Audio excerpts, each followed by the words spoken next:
Hola, buenas noches. Bienvenidos a la presentación de Ser Judío en los años 70. Disculpen el lío que fue la presentación, pero la verdad que superó nuestras expectativas. Creo que logramos que entraran todos, perdón por los que están un poco incómodos, pero hicimos todo lo posible para que no quedara nadie afuera. Mi nombre es Carlos Díaz, soy el director del siglo XXI. Yo voy a coordinar la mesa. La verdad es que es un honor para mí estar aquí. Pensé hace días que estoy pensando en la presentación, en qué decir. Es un libro que me conmovió mucho, que me emocionó mucho. Le agarramos mucho cariño en la editorial al proyecto, nos involucramos. Y la verdad que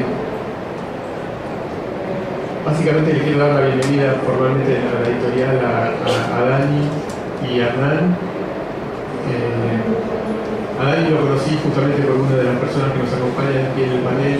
Hace un par de años nos embarcamos en otro de esos proyectos valiosos y lindos con Daniel Rafejas, que me llamó para decirme que tenía un libro sobre la solución final. Me sorprendió muchísimo porque y le hice la pregunta que después escuché que hicieron todos los periodistas en fila uno por uno, por qué se había dedicado a esos temas, etcétera, toda una cantidad de preguntas, porque no encajaba en el perfil de juez federal con un investigador especializado en Shoah.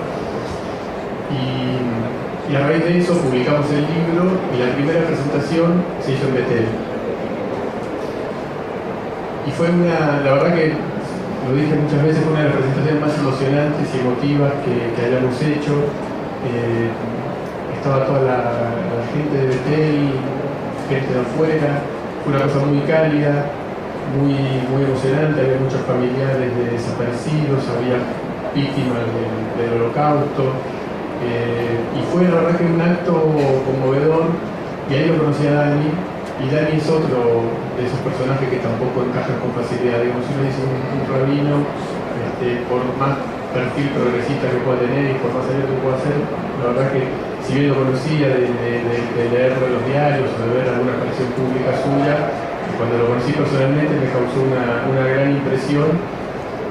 Y después, por esa coincidencia de la vida, nos fuimos encontrando muchos viernes a la mañana en el lugar donde Dani iba a nadar, yo llevaba mi hija a natación, y ahí nos quedamos charlando siempre y fuimos como forjando una relación. Y un día, la verdad digo, cada día lo admiraba más y lo respetaba más, y dije, Dani, la verdad que no puede ser que vos no sé, tenés que escribir algo, que tenemos que pensar en un proyecto. Y me dijo, dame tiempo, en una de esas te contacto en un par de semanas o de meses. Y efectivamente un par de meses después me llamó y me dijo, bueno, tengo una propuesta para hacerte, que preparamos un proyecto junto a un amigo. Y bueno, ahí empezamos ese recorrido, todo el trabajo de edición, que fue muy grato, y llegamos ahora a lo que representa este libro. Es un gusto enorme que estén aquí Daniel Rafejas y Felipe Piña acompañándonos. Voy a leer, o sea, no soy muy afecto a las formalidades, pero bueno, y aparte todos los deben conocer ampliamente, pero bueno, voy a completar rápidamente un poco el currículum de cada uno de ellos. Daniel Rafejas es abogado y doctor en Ciencias Penales por la Universidad de Buenos Aires. Desde 2004 se desempeña como juez federal en lo criminal, ámbito en el que ha indagado y llevado a juicio complejas tramas por delitos contra la humanidad cometidos en el marco de la última dictadura argentina. Es autor de numerosos trabajos sobre derecho penal y derechos humanos y se ha especializado en los estudios sobre la Shoah y sus implicancias sociales y jurídicas. Su último libro es Historia de la Solución Final, una indagación de las etapas que llevaron al exterminio de los judíos europeos. Felipe Piña es profesor de Historia, egresado del Instituto Nacional del Profesorado Joaquín P. González, es director de la revista Caras y Caretas y de la página web elhistoriador.com.ar, que es el sitio de historia más visitado de la Argentina. Conduce el ciclo de entrevistas que fue de tu vida por Canal 7. Es el presentador oficial de los estrenos de The History Channel, donde realizó la serie de documentales sobre los bicentenarios latinoamericanos unidos por la historia. En Radio Nacional además conduce Historia de nuestra historia. Ha publicado tantísimos libros, por ejemplo Los mitos de la historia argentina, y su último libro es Al gran pueblo argentino salud, que acaba de publicar hace muy poquito tiempo. Primero va a hablar Daniel Rafecas, después Felipe Piña, después Hernán Dobri y va a cerrar Dani Goldman. A las 8, cuando termine el acto, tenemos el tiempo un poco justo, vamos a seguir los que quieran en el stand del siglo XXI, vamos a ir ahí con los autores, quiero seguir charlando, firma de titulares, lo que quieran, si lo seguimos allá. Los dejo con Daniel Rafecas, muchas gracias.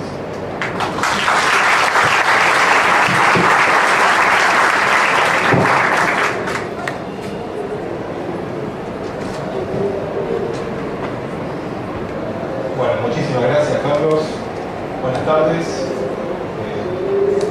La verdad que también estoy impresionado por la convocatoria y el interés que esta obra y estos autores con toda justicia han generado en la tarde de hoy. También veo muchas caras amigas, bueno, están aquí acompañándonos nuestra querida Sara Ruz y Pera Yarach.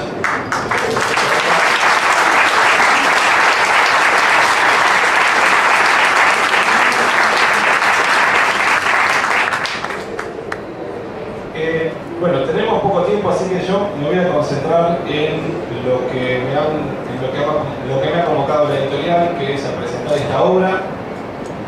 Y en ese sentido, una presentación tiene que tratar siempre de tener como eje el libro, y como yo he estado en el lugar de los autores, tengo muy claro que lo que tenemos que tratar de hacer desde este panel hacia ustedes es convencerlos para que adquieran el libro, lo lean, lo difundan, lo fotocopien, lo que sea, pero lo importante es el libro. Y en ese sentido tengo unas cuantas cuestiones por lo menos para exponer brevemente aquí en esta reunión, en este encuentro. Yo aprendí mucho con esta obra. Haría una presentación separándolo en tres partes. Está claro que el título ya es sumamente convocante y sumamente atrapante e interesante, ¿no? Ser judío en los años 70. Y es una obra que, si bien está enfocada desde el lugar de las víctimas, también permite acercarnos o explorar o tener una mirada más cercana de la cuestión de los judíos en los años 70, especialmente durante la última dictadura, desde la perspectiva también de los perpetradores y desde también la mirada de esa zona gris que está entre las víctimas y los verdugos, que en inglés se lo denominan los bystanders, y que lo podríamos traducir como los observadores. Entonces, víctimas, observadores, perpetradores. En mi caso, por mi acercamiento a cuestiones de crímenes masivos, de crímenes de lesa humanidad, de genocidio, siempre transité la mirada de los perpetradores, que es, digamos, la mirada que mejor explica muchas veces la evolución de los acontecimientos, la reconstrucción de los acontecimientos. Y el libro trae aspectos interesantes para el historiador o el investigador o el que le interese esta mirada. Porque el libro permite entender cómo la dictadura tenía dos caras frente a, podemos denominarlo la, entre comillas, cuestión judía, ¿no? Rememorando cómo se trataba la cuestión durante la época del nazismo.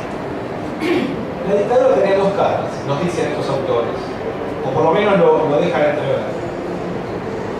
Y aquí en el libro hay entrevistas, hay reportajes, hay datos que nos revelan lo que era la cara formal de la dictadura frente a la comunidad judía argentina. La cara presentable, la cara formal de la dictadura, que estaba jalonada por eventos y actos que intentaban demostrar ante la comunidad internacional que la dictadura no era antisemita, que no tenía un ensañamiento con los judíos argentinos. Y entonces aquí se revelan encuentros con dirigentes judíos de parte de altos cargos de la dictadura. Un almuerzo, por ejemplo, entre Videla y el líder religioso conservador, ¿no?, de la comunidad judía. Se revelan favores hechos por la dictadura hacia la dirigencia comunitaria de aquel entonces.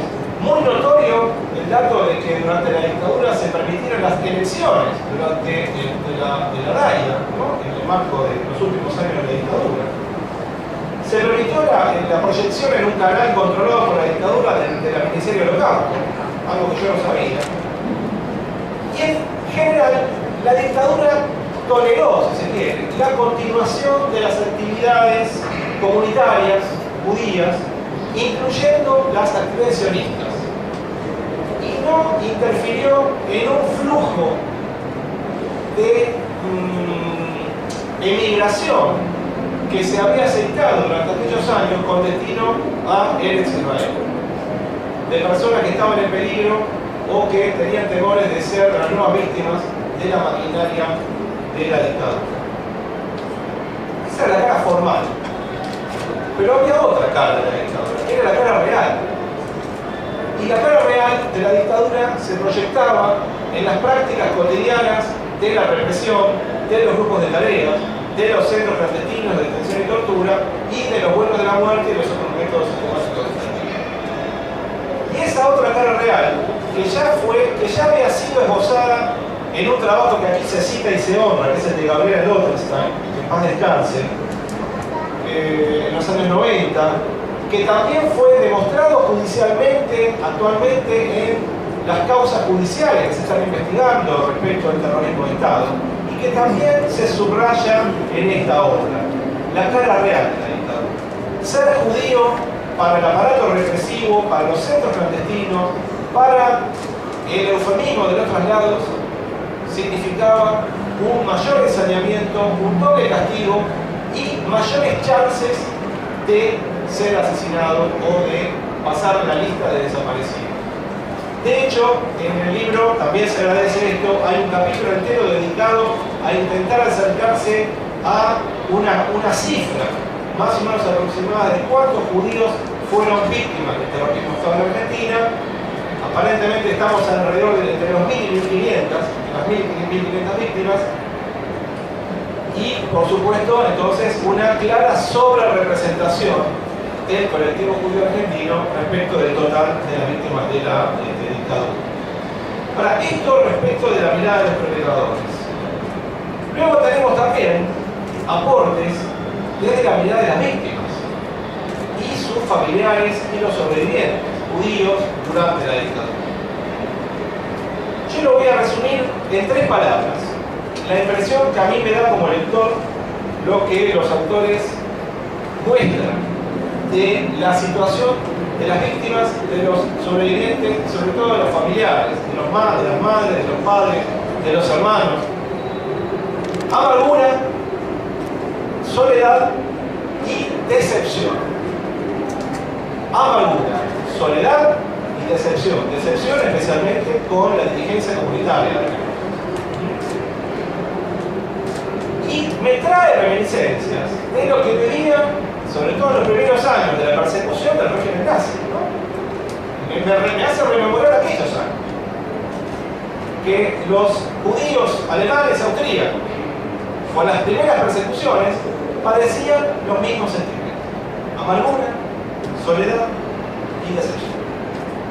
Y también me trae a la memoria lo que vivieron las víctimas y sobrevivientes del atentado en Armia, que pasaban también por estos estadios.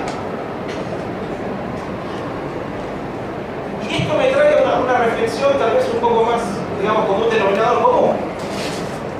¿Hasta cuándo la comunidad judía, en este caso los judíos argentinos, van a tener que seguir padeciendo estos crímenes masivos, estos crueles ataques que reflejan el antisemitismo, el mal absoluto antisemitismo? Y como dije en el acto principal del atentado de la AMIA, en julio del 2011, mis abuelos fueron contemporáneos con las cámaras de gas. Mis padres contemporáneos con los vuelos de la FARC, con miles de judíos asesinados. Y mi generación es contemporánea del atentado de la AMIA. Si no preservamos la memoria y buscamos justicia y verdad con estos hechos, lo único que tenemos que quedarnos es cruzados de brazos a esperar el acontecimiento, la catástrofe terrible que van a vivir mis hijos y nuestros hijos, la siguiente generación. En ese sentido, creo que el libro, no hay duda de que es un aporte para hacer retroceder esa expectativa. Y por último, los observadores, los bystanders. A diferencia de algunos casos excepcionales que se honran y se rescatan en el libro, como los casos de los rabinos Marshall Meyer y Roberto Graetz, y del periodista Hermann Schiller, especialmente, dejando de lado tus casos honrosos, estas excepciones honrosas, lo que se desprende de la obra de Dani Bernal, que es más o menos lo que también se desprendía de la obra de Gaby Lotterstein, es que la dirigencia comunitaria de aquel entonces no se salió del rol de observador, no se salió del rol pasivo, y que era el mismo rol que en definitiva tuvo en aquel entonces la sociedad civil en general y buena parte también de las iglesias cristianas. Y a lo que yo le agrego también, que es algo que conozco por mi actividad profesional, la mayoría de las embajadas con representación, con víctimas de esos países. Un rol de distancia, de frialdad, ni siquiera una contención personal, y haciendo lo posible para quedar, digamos, al margen de las implicancias que tenía comprometerse con estos sucesos.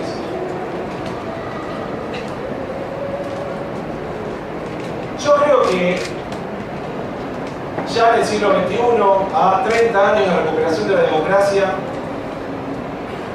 en el marco de esta política de Estado, en la cual se vienen avanzando en materia de justicia, de verdad y de memoria, por lo menos en los últimos 10 años,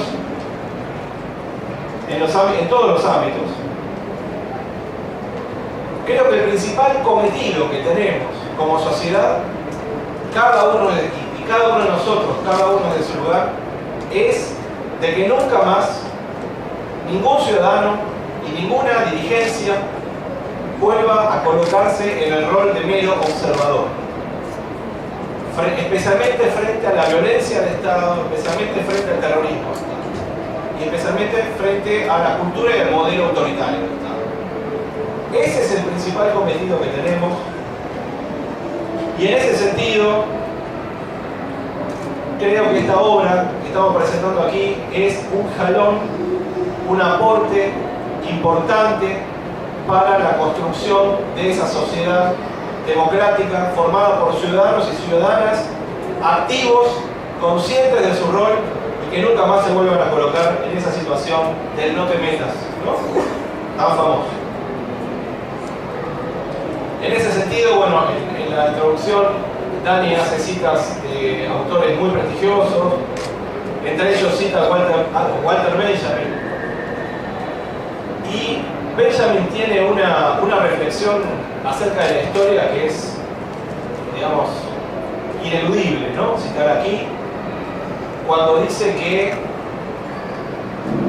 la historia que construyen los poderosos desde el terrorismo de Estado, desde el autoritarismo, está a la vista, digamos, es la sociedad en la que vivimos, en muchas instituciones y en muchos productos culturales, ¿no? El carro triunfal de los vencedores está colmado del botín de guerra, que son los productos culturales. Es decir, de lo que estamos hablando en este libro, de lo que se está investigando en los juicios de lesa humanidad, en los trabajos en los centros clandestinos recuperados, no es una cuestión del pasado, es una cuestión de tremenda y absoluta necesaria vigencia actual.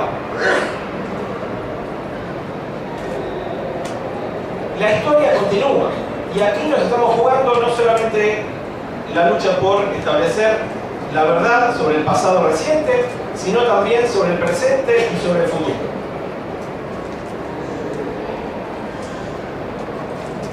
Y en definitiva, la lucha por hacer triunfar, insisto, un país más democrático, en donde podamos definitivamente alejarnos de la cultura autoritaria que tanto daño le ha hecho a nuestro país durante el siglo XX.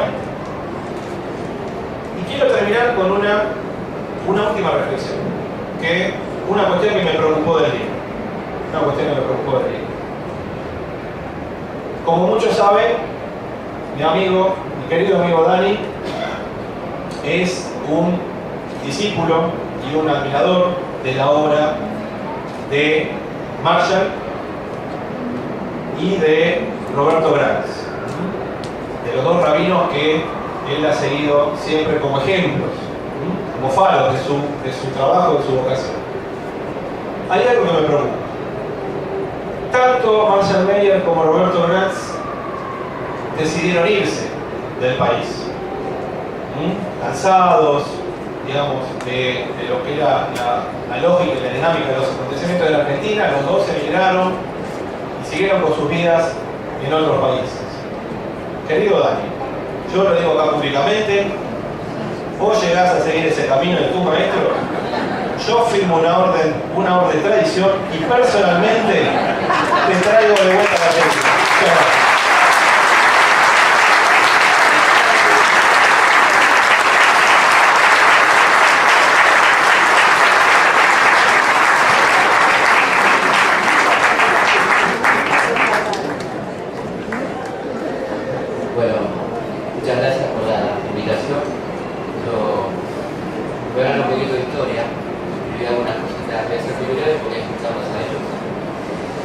Ante todo, debo decir que me produjo una gran satisfacción la aparición de este libro de historia, en un momento de una fuerte ofensiva de la derecha contra una memoria que afortunadamente ya es historia. Fíjense ustedes qué pobre concepto de la historia que nos han inculcado, que cuando se dice vulgarmente ya es historia, se quiere decir que eso hay que olvidarlo, que no volveremos a hablar del asunto. Pero en realidad debemos decir que cuando convertimos la memoria en historia, le estamos dando una categoría superior, le estamos dando la jerarquía que merece un determinado periodo, en este caso nada más y nada menos que la peor dictadura de nuestra historia. No solo porque, como decía Walter Benjamin, la historia puede ser una forma de la justicia, sino porque incorporamos ese periodo del acervo de un país. Podemos hablar entonces de los sectores de poder que promovieron y se beneficiaron con la masacre, a los que comúnmente se les aplica la errónea categoría de cómplices, cuando debe hablarse de una parte integrante y sustancial del elenco dictatorial.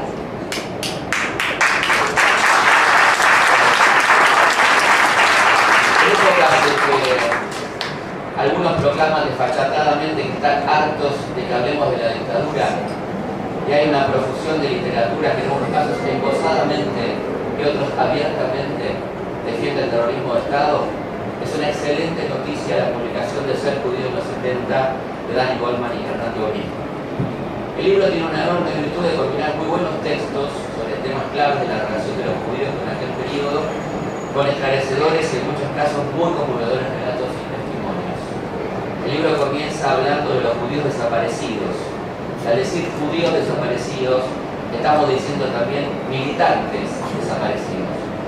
Militantes judíos, desaparecidos por enfrentar por todos los medios la injusticia, por soñar un país mejor para todos. Estoy pensando en gente muy cercana, compañeros de militancia que hoy tendrían mi edad o unos poquitos años más que yo. Estoy pensando en Bettina Karnopolsky, en la Ronia Eduardo Beckerman y en Carlos Levenson. Viven entre 15 y 18 años que quedaron jóvenes para siempre.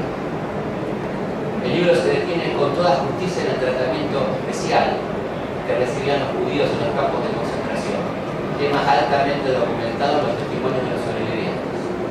Quiero llamar particularmente la atención sobre este punto. Hay una especie de naturalización, como si dijéramos que se trata de una obviedad. Pero esta obviedad, el maltrato por parte de los represores de ultraderecha a los judíos, debe ser analizada, no dada por supuesto, porque cuando esto ocurre la función terapéutica de la historia no funciona. a supuesta obviedad, obtura la razón. Estos grupos perfectamente adoctrinados tenían como modelo la sociedad occidental y cristiana, aquella que asume acríticamente la Inquisición, la expulsión de los judíos de España, la conquista de América y desde ya la Shoah, llegando a cuestionar el número de muertos como hará con la dictadura argentina. Esta sociedad occidental y cristiana no contiene obviamente a los judíos. Es la lógica de la bolsa de Julián Martínez, escrita en 1891, de los pogroms contra los barrios judíos y las bibliotecas impresas obreras del centenario de la Semana Trágica. Son los herederos de la Liga Patriótica, la Alianza Libertadora Nacionalista y la Triple A, los que decían: haga patria, mate un judío. Vale la pena remontarse a aquellos orígenes para entender que el poder real de la Argentina, lejos de condenar estos hechos, los avaló, estimuló y financió. Era la lógica transparente expresada por el almirante Macera en una charla de la Universidad Católica Argentina cuando decía: la crisis actual de la humanidad se debe a tres hombres. Hacia fines del siglo XIX, Marx publicó 3 tomos de El Capital y puso en duda con ellos la intangibilidad de la propiedad privada. A principios del siglo XX es atacada la sagrada esfera íntima del ser humano por Freud en su libro La interpretación de los sueños. Y como si fuera poco, para problematizar el sistema de los valores positivos de la sociedad, Einstein en 1905 hace reconocer la relatividad, donde pone en crisis la estructura estática y muerta de la materia. Esto decía Macera en 1978. Estaba hablando, claro, del peligro que implica todo tipo de evolución de las conciencias, pero también estaba hablando de 3 judíos peligrosos. Muchas gracias.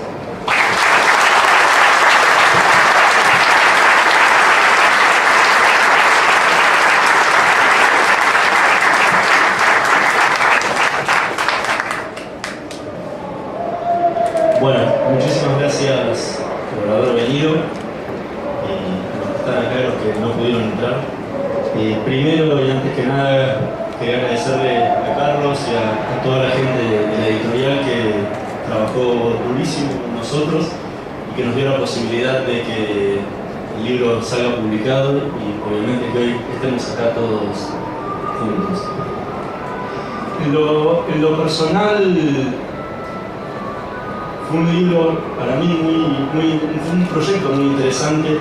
Primero porque era la primera vez que trabajaba en conjunto con otro autor y segundo porque trabajar con Dani sobre un tema que tenía que ver con derechos humanos y con la dictadura era trabajar con alguien que la había vivido no solo desde el momento de la dictadura, sino todo lo que fue la lucha por los derechos humanos desde el 83 hasta el día de hoy.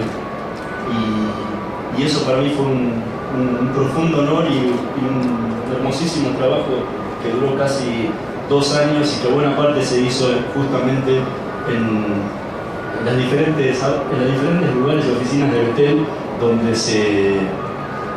un lugar tan representativo para lo que fue la resistencia judía durante la dictadura y la resistencia en general durante la dictadura.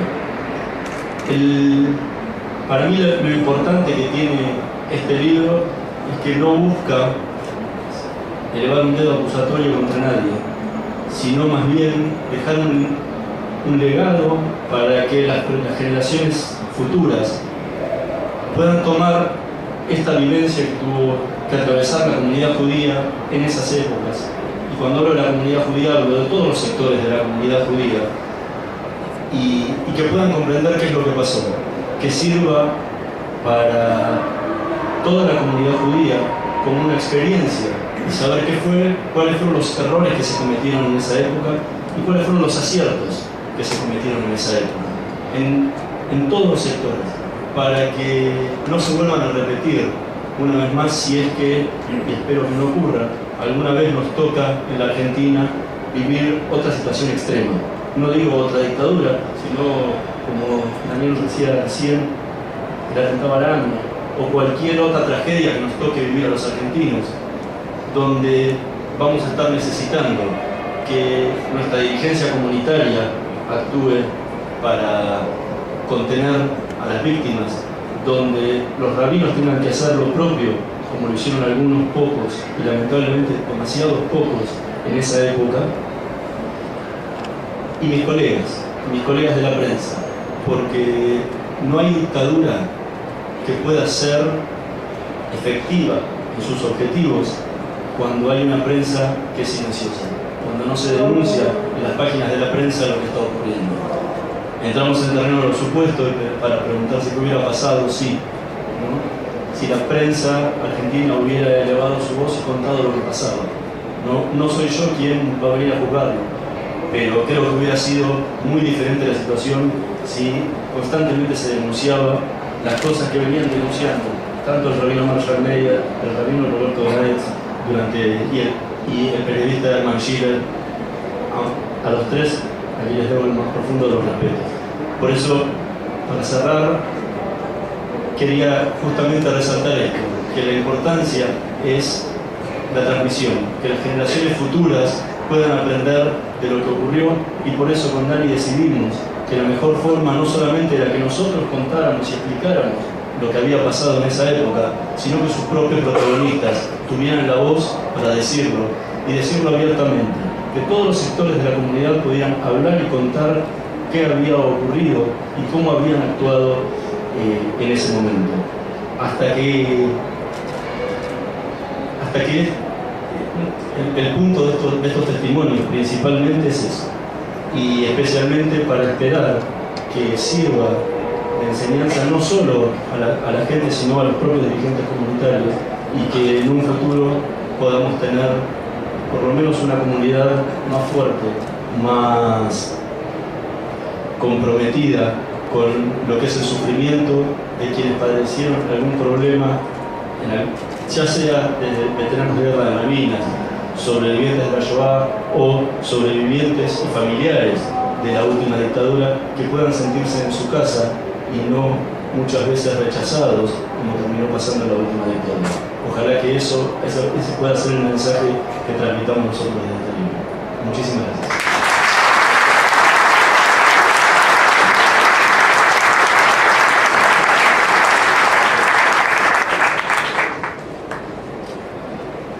Bueno, buenas noches, a todos, una buena semana. Nosotros empezamos la semana hoy, En primer lugar, agradecer a Daniel Racetas y a Felipe Piña. Cuando fueron convocados, los dos me expresaron cosas muy lindas e inmediatamente. ¿Sí? Entonces, realmente dos personas que admiro y que hoy engalanan esta mesa. Simplemente, a ver, algunas cosas que quiero compartir con ustedes del libro, ¿no? Que tiene que ver con, bueno, algo que se dijo, pero que para mí hay que volver a retomarlo. La función de la comunidad y la función de un dirigente y la función de un rabino es acompañar al que está sufriendo, es acompañar al doliente. Esa es la primera función. Después serán otras, pero la primera función es esa: que encuentren lugar de cobijo, que encuentren contención.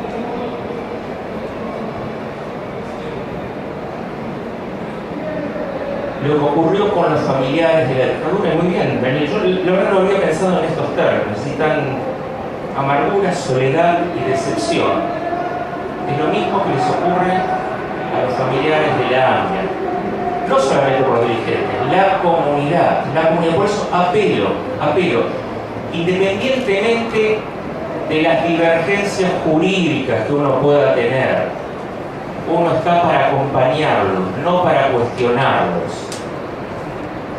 Uno está para acompañarlos, porque yo vuelvo a casa y tengo a mi familia. Ellos vuelven a casa y no tienen a la familia. Yo no sé exactamente de qué se trata ese dolor, pero imagino que debe ser un dolor profundo. Entonces no estamos para cuestionarlos, no estamos para cuestionar a los familiares de la memoria activa, estamos para acompañarlos. No queremos ser No queremos que nuestros hijos sean los lamentadores del pasado. Este es todo el tema. Si no nos detenemos en eso, hemos fracasado. Este es el mensaje del libro. El resto es comentario. Yo quiero empezar por vivencia personal, que tiene que ver con... A ver, es una parte de la historia de mi vida todo esto. Y de algún modo es el cierre de una parte de la historia de mi vida, ¿sí? Haber podido escribir este libro con Hernán. Yo soy coleccionista de causas perdidas, pero que en primera instancia son perdidas. Al final ganan. ¿Sí? Hay que tener paciencia, porque la paciencia es la ciencia de la paz. No hay que responder con violencia. Hay que tener paciencia, y la paciencia es la ciencia de la paz. Si se ingresa al mundo de los derechos humanos, ya nunca se sale de él. El compromiso se encuentra con memorias e historias, las historias se convierten en militancia y la militancia en un modo de vida. Ese modo de vida indica cómo valorar la existencia. En la soledad, los familiares terminan siendo mis familiares. Forman parte de los momentos íntimos, de los cumpleaños, de la mesa extendida, del Año Nuevo y las Pascuas judías. Los evoco aquí porque forman parte fundamental de la historia que este libro rescata. Ale Nastal es una hermana menor y su hija Julieta, mi sobrina. Sara Rus ha pasado a ser una madre que me llama para ver si tengo la voz ronca. Los Weinstein y Brodsky son vecinos del corazón. Vera Jarach es mi tía italiana, divertida como ella sola. Rosa Rosenblit, la prima grande de Moisés Villa, que me cuenta los chures, los contratiempos cotidianos. No puedo dejar fuera de la mesa a Ellen Marx, tan metódicamente acompañada en silencio por su hijo Rubén. Santiago y Matilde Meliboski me introdujeron en este universo tan agrio y dulce a la vez, como el gusto del Jarcoye, un guiso hecho de todo aquello que sobra. Porque todo lo que sobra deja el sabor que subsiste y permanece. Muy judío, tan judío. Con Dani Karnopolsky me peleo y me amigo todos los días. Me pasa a buscar con un paraguas cuando llueve el Shabbat para ir a rezar a la sinagoga. A Hermann Schiller lo llamo el comandante, hablamos en Yiddish y se ríe conmigo. A toda esta parentela se suman los jueces Daniel Rafecas, Sergio Torres y Adrián Brumberg, con quienes comparto la búsqueda de certezas. Durante varios años fui el rabino asistente de Roberto Brenza en Río de Janeiro. Le debo mucho. Su amistad me orientó en una de las variantes de los derechos humanos, el trabajo pastoral en la favela. Marshall y Naomi me enseñaron a ser rabino. Infinidad de veces los derechos humanos golpean. Con Naomi, la hermana que te dice cómo salir del laberinto, esa beta se transformó en guía de optimismo cuando las cosas duran. Gran parte de este libro nació, se gestó y se escribió en la comunidad Betel. Todo un símbolo de lo que fue la resistencia dentro de la comunidad judía argentina contra la política represiva de la última dictadura. De hecho, bajo su púlpito estuvieron escondidos los legajos con las denuncias de los familiares de desaparecidos durante el gobierno militar para evitar que también las secuestraran. Para llegar a este momento fueron necesarios años de duro trabajo en conjunto que terminaron por coronar décadas de militancia e investigación en el campo de los derechos humanos, en un intento por esclarecer lo ocurrido y en busca de una justicia definitiva para quienes cometieron los crímenes más atroces de la historia de nuestro país. Les agradecemos especialmente a Carlos Díaz, a Katy Galdeano y a todo el equipo de Editorial Siglo XXI por haber confiado en este libro. son gente noble. Este trabajo nunca hubiese sido posible sin la invalorable ayuda de la familia Eisenstein, que creyó e impulsó este proyecto desde el primer día. Gracias a ellos pudimos llegar a un buen puerto. Les agradezco a mis viejos, sobrevivientes de la Shoah, a mi hermana Susi, cómplice de las pesadillas de los viejos, a mis hermanos de la comunidad Betel, quienes durante tantos años me honran en la confianza del rabinato, a las madres y abuelas de Plaza de Mayo, a los padres y abuelos de Plaza de Mayo, a mis compañeros de la Asamblea Permanente por los Derechos Humanos, a mis amigos de la Comisión Provincial por la Memoria, Hugo Cañón, querido Hugo, a mi querida Silvina Chemen, a mi querida Debbie Weinstein, a mis hermanos Omar Abut y Guillermo Marcó, dignos peregrinos, a los padres Domingo Rez y Eduardo de la Serna, a mis queridos Alfredo y Fabi Zayat, Diego Rosenberg y Judith Cosiol, a Nathan Sonis, a José Fischlein, a Ale Duhovne, a Darío Steinschreiber, a Manuel Caú, a mis suegros, a los que me confiaron su testimonio, a los que no quisieron, a los que no pudieron, a Hernán Dobri por seguirme el tren, a Stevie Wonder, a Pedro Aznar y Charlie García, y a lo mejor de mi vida, Norma por elección y Tali y Edna por naturaleza.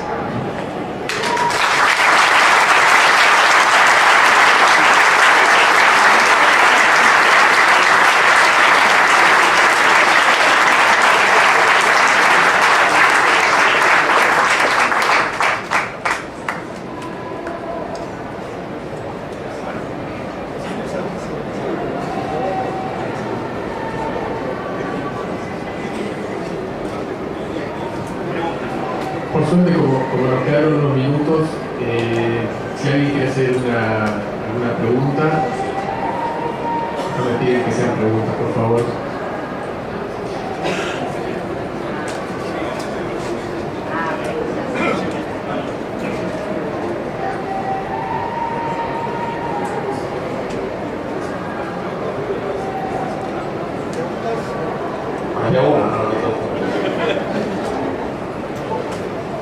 Bueno, si no. Bueno, compren el libro, léanlo, pero además quiero decirles algo. Ninguno de los dos autores cobra por este libro. Todas las regalías del libro son para el fondo de becas, ¿sí?, del Instituto Betel. Gracias a los derechos humanos que tengan las manos. Así que compren el libro porque están haciendo una buena acción.